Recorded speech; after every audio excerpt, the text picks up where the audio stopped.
Hello students, good morning बच्चों। कैसे हो आप लोग? आई होप आप सब बहुत अच्छे, प्यारे और मज़े में होंगे बच्चों। तो आप सबके सामने लेकर के आया हूँ मैं एक बार फिर से बहुत ही इंटरेस्टिंग चैप्टर, जो कि है आपका क्लास 6 बायोलॉजी का चैप्टर थर्ड, द सेल। भाई, मैं इस चैप्टर को कराने से पहले कुछ छोटी सी ब्रीफ दूंगा कि इस चैप्टर हम लोग पढ़ने क्या वाले हैं। इस चैप्टर को यदि बेहतरीन ढंग से आप समझने वाले हो तो आज की जो क्लास है वो काफ़ी इंपॉर्टेंट होने वाली है आपके लिए। और यदि इस चैप्टर को आपने अभी तक नहीं पढ़ा और इस चैप्टर को पढ़ना चाहते हो, आप इसे कंप्लीट करना चाहते हो, तो आप एकदम बहुत ही परफेक्ट चैनल पे हो, जहाँ पे आपको इस चैप्टर की ए टू जेड जो इन्फॉर्मेशन है वो आपको मिलने वाली बहुत ही बेहतरीन ढंग से। तो चलो बच्चों, स्टार्ट करते हैं। लेकिन एज यूजुअल, यदि आप चैनल पर नए हो तो वीडियो को लाइक करो, चैनल को सब्सक्राइब करो, अपने बाकी के सभी दोस्तों में शेयर करो। ये हमारा है the cell chapter third, ICSC का। और ये जिस बुक से मैं आपको करा रहा हूँ, ये सृजन पब्लिकेशन की बुक है। तो यदि ये बुक आपके पास है तो भाई मौज ही मौज है, और यदि नहीं भी है तो बच्चों कोई बात नहीं, क्योंकि हर एक पब्लिकेशन की जो बुक्स होती है ना, सिर्फ पब्लिकेशन बदलते हैं, नाम बदलता है। बुक्स में जो चीज़ें हैं ना, इसकी चैप्टर्स का जो नंबर बदलती है और डिज़ाइन बदलती है, बाकी जो इन्फॉर्मेशन है वो हर एक बुक में सेम होती है। तो सबसे पहले की कॉन्सेप्ट के बारे में बात करें तो हम लोग आज के इस चैप्टर में बच्चों पढ़ने वाले हैं कि सेल क्या होती है ना। सबसे पहले सेल का डेफिनेशन देखेंगे। अभी तक आई थिंक आपको समझ नहीं आया होगा कि सेल क्या होती है।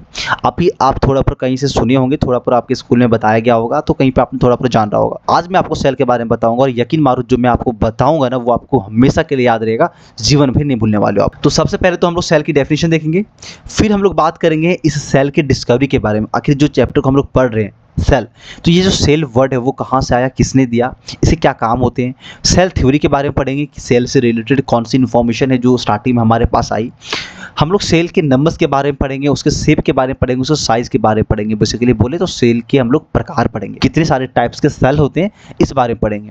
कुछ सेल के शेप्स के बारे में हम लोग देखने वाले हैं। सेल के शेप में जैसे कि आप यहाँ पे देख पा रहे हो, प्लांट सेल जो है एक एनिमल सेल है, यानी कि प्लांट में जो सेल होती है, एनिमल में जो सेल होने वाली है वो डिफरेंट डिफरेंट होने वाली है। क्योंकि आप देखना प्लांट को देखना तो उसकी बॉडी को टच करो तो वो आपको थोड़ा अजीब लग रहा होगा।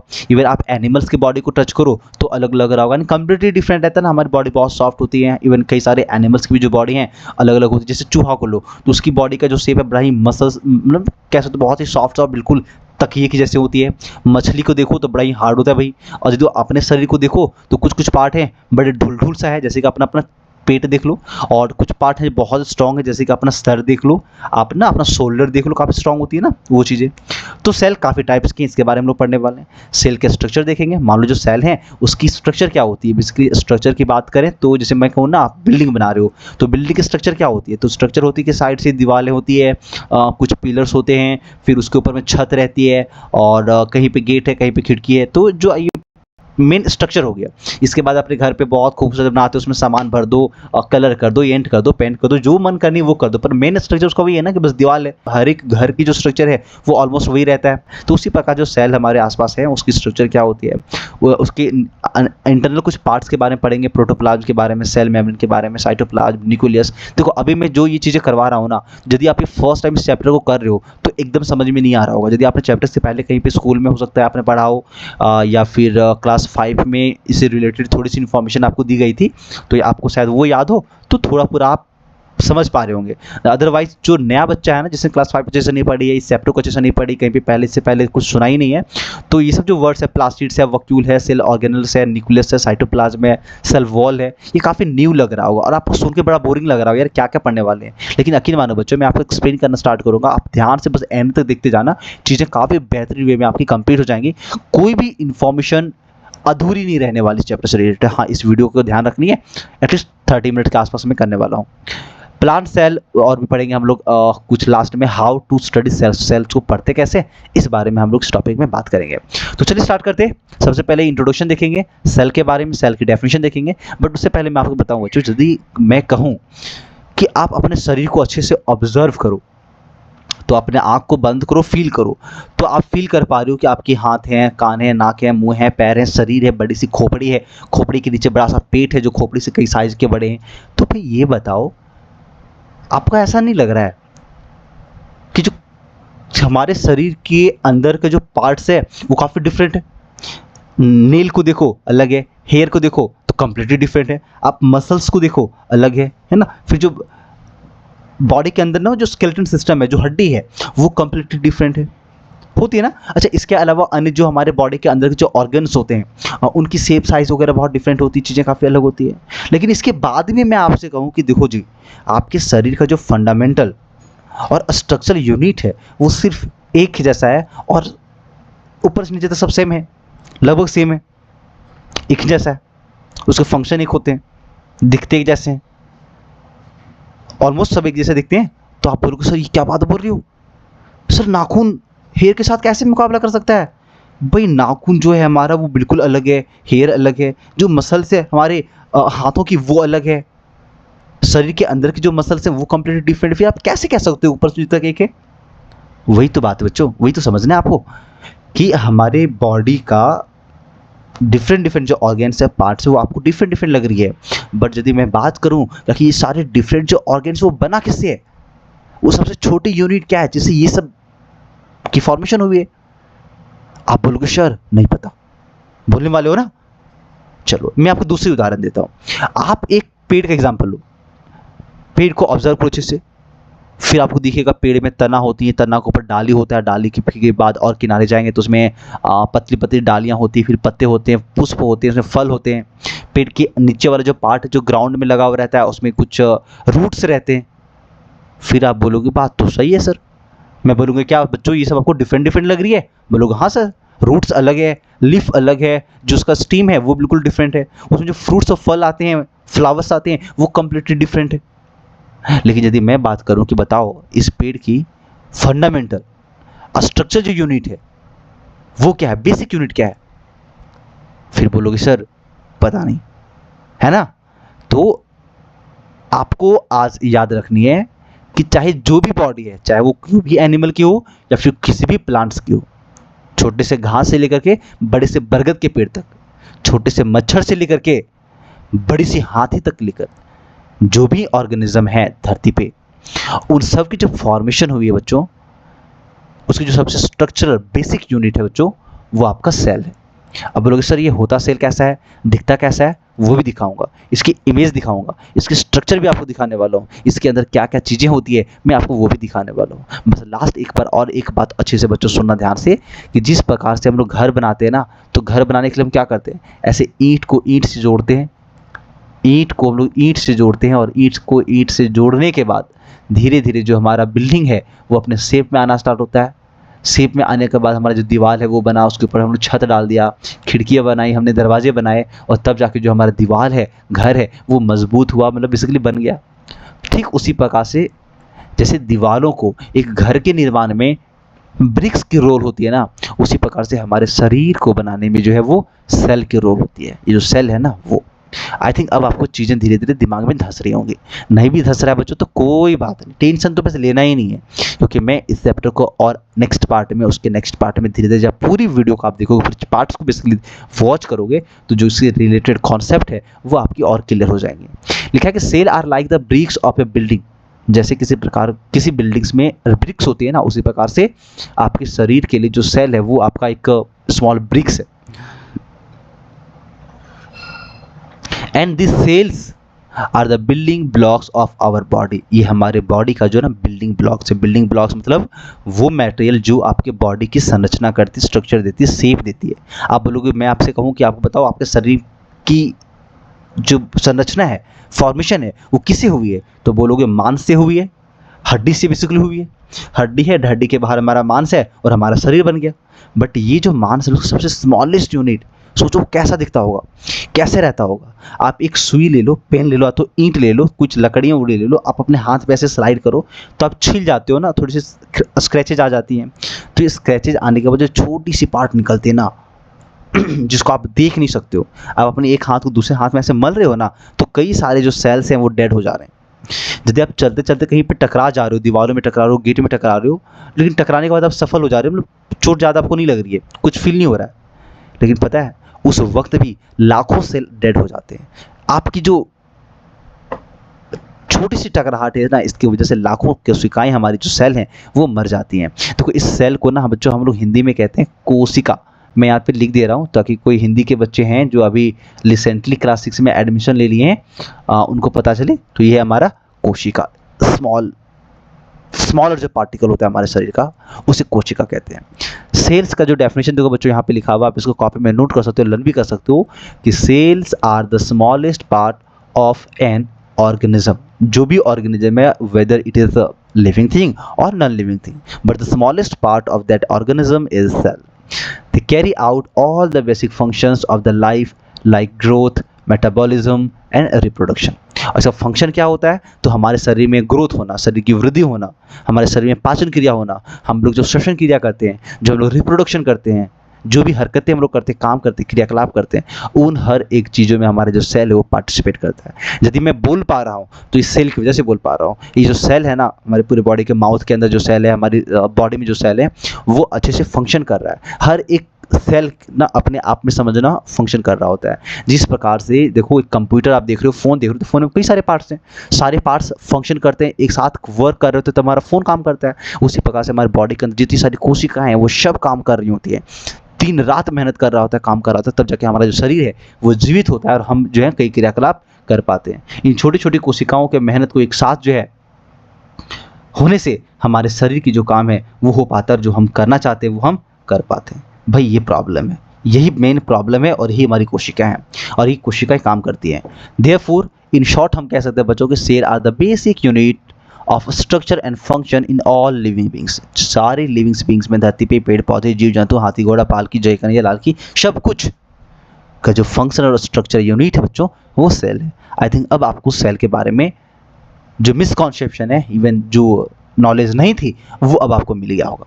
चलो बात करते हैं सेल के बारे में। सबसे पहले इन्फॉर्मेशन हमें किसने दी? क्या आज तक आपको सेल के बारे में पता था? नहीं। फिर आपने इस बुक्स को पढ़ना स्टार्ट करा, स्कूल जाना स्टार्ट करा, इवन स्मार्ट क्लासेस ज्वाइन करी, सॉरी साइंस स्टेशन आपने ज्वाइन करा, मीन्स हमारे चैनल, तब जाके आपको जानकारी मिला और आप इसके बारे में पढ़ रहे हो, समझ रहे हो सेल के बारे में। लेकिन कोई तो रहा होगा ना धरती में जिसके दिमाग में पहली बार आया होगा कि सेल के बारे में पता करी जाए, या फिर ये आया हो कि हमारा शरीर जो है, या फिर जो एनिमल्स की शरीर है, उसकी जो सबसे छोटी इकाई है वो किनसे बनी हुई है।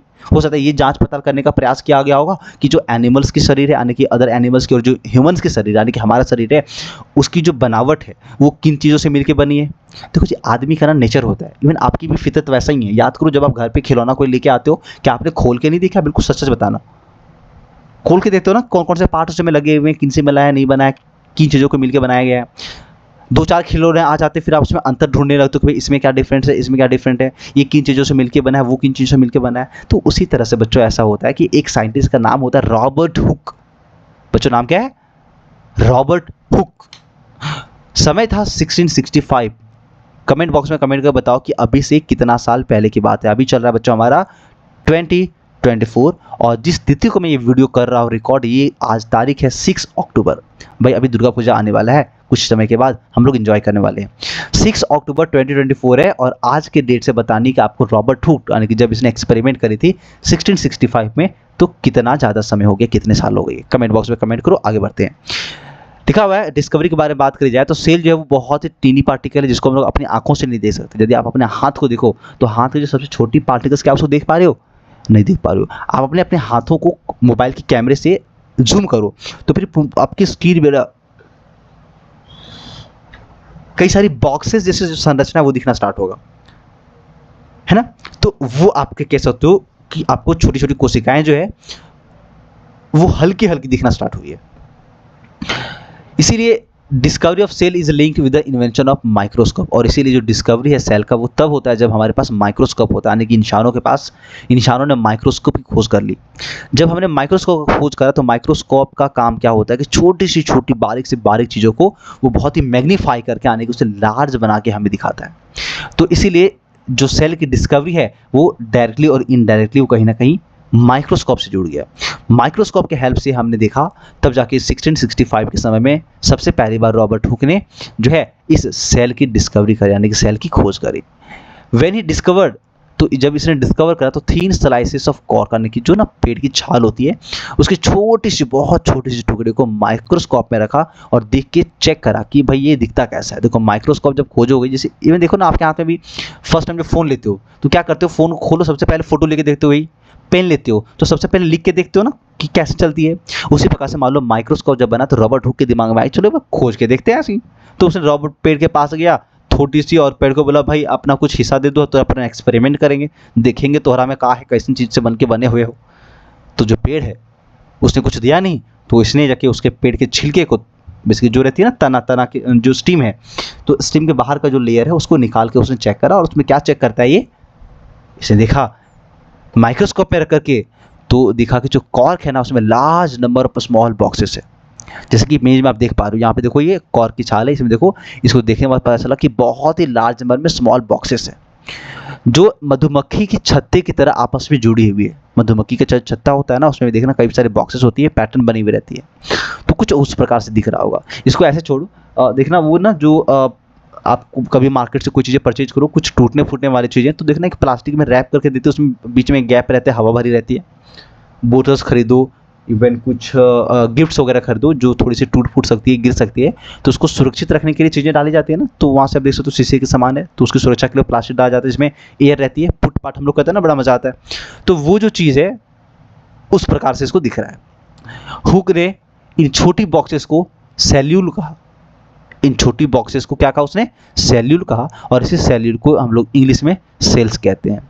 These were actually empty spaces surrounded by cellulose walls, और ये जो है छोटी छोटी जो सेल हम लोग देख रहे हैं, सेल्यूल जिसको उसने कहा, वो कुछ और नहीं बल्कि खाली, बिल्कुल खाली सेलुलोज वॉल थी।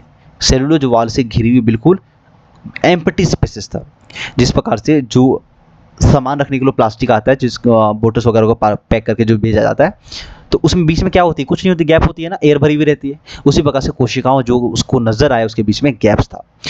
यहाँ पे आप इमेज में देख पा रहे हो, ये है आपका इमेज 3.1। यहाँ पे रॉबर्ट हुक्स की माइक्रोस्कोप दिख रही है। सेकेंड जो बी वाली फिगर आने की, ये राइट साइड में जो है, यहाँ पे आपको कॉर्क दिख रही है, जहाँ पे वो ऑब्जर्व कर रहा है कि छोटी छोटी जो कोशिकाएं हैं वो उसको दिख रहा है। फर्स्ट जो है उसमें आपको स्पेसिमेन होल्डर नजर आ रहा होगा, यहाँ पे देखो, ये ना बेसिकली उस समय का माइक्रोस्कोप है, और अभी का जो माइक्रोस्कोप है वो काफ़ी बदल गया है। मैं आपको प्रेजेंट माइक्रोस्कोप दिखाऊं कि प्रेजेंट में जो माइक्रोस्कोप है वो कैसे दिखती है, तो भाई आप चौंक जाओगे।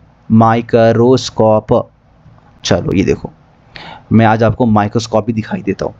आपने अक्सर कोई लैब वगैरह में गए होंगे ना, जहाँ पे ये जो है ब्लड जांच वगैरह करी जाती है, वहाँ पे आपने इस तरह की जो है माइक्रोस्कोप देखी होगी। इसमें लेंसेज लगी हुई रहती है, और ये क्या करता है, छोटी से छोटी चीज़ों को जूम करके और बहुत क्लैरिटी के साथ दिखाया जाता है। ओ भाई कहाँ चला गया, वो आ रहा है, इसको मैं फुल स्क्रीन में दिखाता हूँ आपको ना।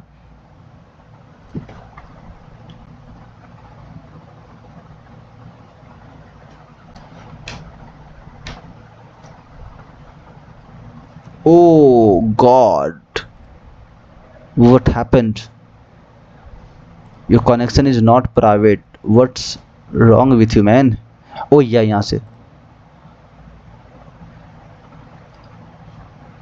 हाँ, तो आप यहाँ पे इमेज को देख सकते हो, ये हमारा माइक्रोस्कोप है, ये देखो, ये लेंसेस रहती है, और ये यहाँ से हम लोग अपनी आइज़ को, फेस को इस पर सटा के देख रहे होते हैं, और यहाँ से देखो चीज़ें जो है कई सका, नीचे आपको यहाँ पे दिख रहा हो कई सारे लेंसेस, और यहाँ नीचे में होती है स्लाइड, ये जो दिख रही है ना स्टैंड जैसी, इसमें स्लाइड होती है, यहाँ पे कई सारे लेंसेज रहती है, और यहाँ पे देखो इसको रोटेट करने के लिए लेफ्ट राइट कर सकते हो, अपने एडजस्ट कर सकते हो अपने अकॉर्डिंग। तो यहाँ पे रख करके डिफरेंट डिफरेंट लेंसेज लगी है, इसे देखा जाता है ना, और ये लेंसेज और इसके बीच की जो डिस्टेंस है वो कम बेशी ज़्यादा करने के लिए यहाँ पे घुमाने वाला दिया हुआ है। तो ये होती है आजकल के माइक्रोस्कोप, ठीक है। और इन्हीं माइक्रोस्कोप से जो है फर्स्ट टाइम पेड़ की छाल की के अंदर जो कोशिकाएं होती है, सेल्स होती है, उसे देखा गया था। जो डिटेल स्ट्रक्चर है सेल की and function of its various parts were discovered only after the invention of electron microscope. तो देखो अभी तक हमने कोशिकाओं की, ये जो हमारा स्ट्रक्चर है बेसिकली सेल की, इसके बारे में हमें पता नहीं चला था, इसके फंक्शन क्या है, ये होता कैसा है, डिटेल्स में इसकी फंक्शन की जो है वो हमें पता नहीं चली थी। इसके और ज़्यादा डिटेल्स में जो फंक्शन है वो हमें तब पता चला जब हमने इलेक्ट्रॉन माइक्रोस्कोप को ढूंढ लिया। इलेक्ट्रॉन माइक्रोस्कोप बोले तो ऐसा माइक्रोस्कोप अब जो अभी प्रेजेंट टाइम में यूज़ करते हैं उसको ढूंढा जो और भी सेल के अंदर की जो स्ट्रक्चर है उसे दिखाता है। और जब सेल के अंदर के स्ट्रक्चर देखिए गए ना बच्चों, मैं बताऊं कैसा दिखता था, तो वो आप ये देखो, ये जो चीज़ें दिख रही है ये सेल के अंदर की स्ट्रक्चर है, ये जो दिख रहा है ना बड़ी सी बिल्कुल बैंगन की कलर की, तो ये आपका कोशिकाओं की सेल है, टाइप ऑफ एनिमल सेल है। इसको देखो कई सारी चीज़ें से बनी हुई, और ये जब इलेक्ट्रॉन माइक्रोस्कोप की डिस्कवरी होती है तब जाके हमें इसके बारे में जो डिटेल्स में नॉलेज है वो पता चलता है।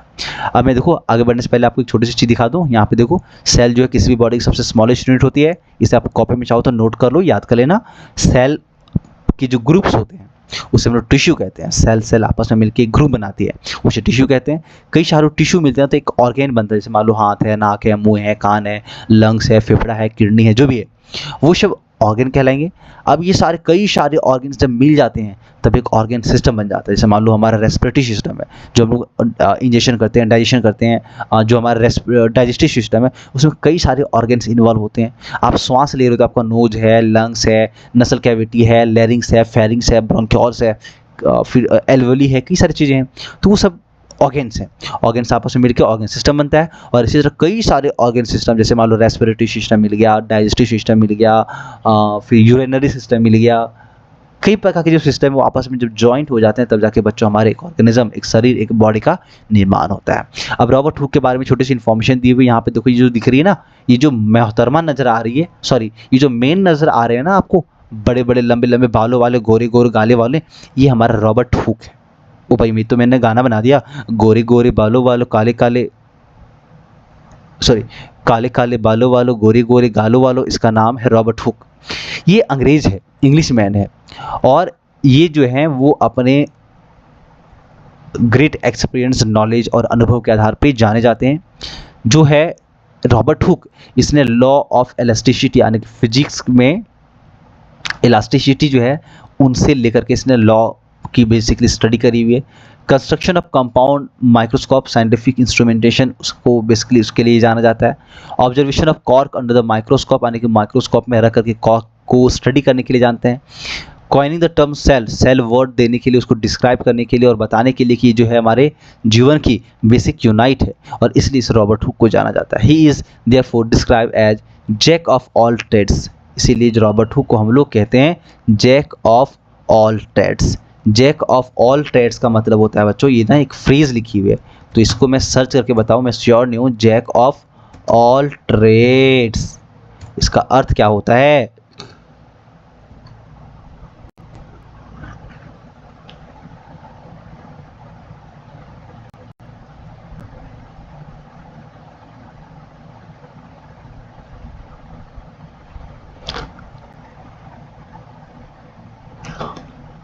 ओके, तो जैक ऑफ ट्रेड्स का मतलब होता है मास्टर ऑफ नॉन, यानी कि is a figure of speech है। बेसिकली ये एक पार्ट्स ऑफ स्पीच का पार्ट है, जिसका मतलब होता है a person who has डेबल्ड in many skill, जिसके पास कई सारे ज्ञान हो, अनुभव हो, कला हो, बेसिकली उसे हम लोग जैक ऑफ ऑल ट्रेड्स कहते हैं। यानी कि यहाँ पे ये मल्टी टैलेंटेड और वर्सटाइल पर्सन था। अब नीचे सेल की थ्योरी है, इसके बाद सेल देयर नंबर, शेप और साइज़ के बारे में है। तो देखो मैं आपको बता दूं, सेल को जो है उसके नंबर्स के अकॉर्डिंग 2 पार्ट्स में डिवाइड करी गई। एक है यूनिसेलुलर और दूसरा है मल्टी सेलुलर। यूनिसेलुलर मतलब सिंगल सेल से बना हुआ बॉडी और ऑर्गेनिज्म। मल्टी सेलुलर मतलब मल्टी सेल, बहुत सारे सेल से मिलकर बना हुआ ऑर्गेनिज्म। मल्टी सेलुलर ऑर्गेनिज्म में हम लोग आ जाएंगे, इंसान है, बड़े बड़े जानवर हैं, बड़े बड़े पेड़ पौधे हैं। और जो यूनिसेलुलर यानी कि सिंगल सेल से बना हुआ जो ऑब्जेक्ट है उसे हम लोग अमीबा, पैरामीशियम कहते हैं। देखो जिस प्रकार से अभी मैंने बताया कि जो सेल हैं वो काफ़ी बेसिक और स्मॉलेस्ट यूनिट है हमारे बॉडी का, तो सेल सबसे छोटी है, उसके अकॉर्डिंग उसके बाद कई सारे सेल जो है आपस में मिल करके जो है एक बॉडी का निर्माण करते हैं, संरचना करते हैं। लेकिन जो सेल है वो अपने आप में इंडिविजुअल लेवल पे भी रह सकता है। उसके कुछ एग्जांपल्स हैं जो कि आपने यहाँ पे देखा, एक है हमारा अमीबा और दूसरा मैंने आपको बताया पैरामीशियम के बारे में। बच्चों इसके आगे हम लोग फिर सेल के शेप्स के बारे में देखेंगे, इसकी जो शेप है वो कैसा होता है। तो सेल के कई सारे शेप हैं, कोई शेप जो राउंडेड होता है, कोई स्फेरिकल होता है, कोई ओवल होता है, एलोंगेटेड है, ट्यूबुलर है, सिलेंड्रिकल है, क्यूबॉइडल है, डिस्कॉइडल है और इरेगुलर शेप, कई सारे शेप में हो सकते हैं। मतलब आप जिस जिस शेप को इमेजिन कर सकते हो ना, उस शेप में ये हो सकता है हमारा सेल। जिस जिस शेप में आप सोचो आपको घर बनानी, तो घर बनाने के लिए किस शेप में आप वॉल्स को बना सकते हो या फिर ब्रिक्स को लगा सकते हो। तो ब्रिक्स देखना जो है ऑलमोस्ट रेक्टेंगुलर शेप में आता है। आप चाहो तो उसके सिलेंडर के रूप में भी बना के ज्वाइन कर सकते हो, आप चाहो तो उसे क्यूब के जैसा भी बना सकते हो, क्यूबॉइड के जैसा भी बना सकते हो, आप चाहो तो उसे किसी भी शेप में बना सकते हो कि नहीं, ज्वाइन करते जाओ और पास में तुम्हारा जो है वो दीवार बन जाएगा। उसी प्रकार से जो सेल हमारा कई सारे शेप्स का हो सकता है। मैं आपको यहाँ इमेज दिखा दूँ तो ये देखो, ये हमारा अमीबा मैडम है, ये हमारा पैरामीशियम मैडम है, ये हमारा देखो एक और सिंगल सेल यूनिसेलुलर ऑर्गेनिज्म, इसका नाम है क्लैमिडोमोनास। और यहाँ पे देखो प्लांट सेल, ये आपको जाइलम दिख रहा है, आने की जैसे लग रहा है गले की हार है या तो बांस बना हुआ है भाई, ये जाइलम है। ये देखो स्टोमेटा दिख रहा होगा, इसे लग रहा है किसी की आंखें हैं। ये देखो आपको लग रहा होगा जादू की छड़ी, बिल्कुल नर्व सेल, तो ये एक सेल के प्रकार है। एक देखो ये बिल्कुल लग रहा होगा सांप के जैसा, मछली जैसी नजर आ रही है आपको, तो ये हमारा मसल सेल है, जो हमारी मसल्स है ना, हड्डी के बाहर जो मसल्स है, ये वो सेल है। ये देखो फैट सेल है, नीचे देखो हमारा वाइट ब्लड सेल है। तो ये अलग अलग डिफरेंट डिफरेंट शेप्स की होती है। साइज़ के बारे में बात करो तो ये 0.1 टू 0.15 माइक्रोन के शेप की हो सकती है स्मॉलर साइज इसका। 1 × 10⁻⁶ मीटर साइज बेसिकली हो सकता है इस सेल का, और इस सेल को हम लोग म्यू से मेजर करते हैं, है ना। इसके बाद हम लोग कुछ और पॉइंट देख रहे हैं, जैसे कि सेल स्ट्रक्चर है, सेल मेम्ब्रेन, सेल के स्ट्रक्चर यानी सेल की जो शेप है, डिज़ाइन, उसके अंदर की जो चीज़ें हैं, उसमें सेल मेम्ब्रेन है, साइटोप्लाज्म है, न्यूक्लियस है, इसके बारे में हम लोग पढ़ने वाले हैं। हम लोग उसके डिफरेंस को पढ़ेंगे, इसके अंदर की जितनी सारी चीज़ें इसके बारे में देखो यहाँ पे लिखी हुई है, ये सब भी हम लोग पढ़ेंगे। और फिर उसके बाद हम लोग एक एनिमल सेल को देखेंगे, उसमें उसके सेल के अंदर क्या क्या होता है। देखो अभी हम जो पढ़ रहे हो कि हमारे बॉडी के अंदर क्या है, किससे मिलके बना है, और अब हम लोग देखेंगे सेल के अंदर जाकर रिसर्च करेंगे, उसको और जूम करके देखेंगे कि सेल जो बच्चों हैं वो किससे बन के बना है, मतलब मिल करके बना है। तो बच्चों आज की इस वीडियो को यहीं पे एंड करते हैं। नेक्स्ट वीडियो में इसके आगे की जो पार्ट्स है उसको हम लोग कंप्लीट करेंगे, और कोशिश करेंगे नेक्स्ट 2 और तो 3rd पार्ट्स में ऑलमोस्ट इस पूरी चैप्टर को कंप्लीट कर दें। साथ में जो क्वेश्चन आंसर है, बीट से ऑब्जेक्टिव है, वो भी कर लिया जाए। तो बच्चों मिलते हैं नेक्स्ट वीडियो में, तब तक के लिए जय हिंद, जय भारत।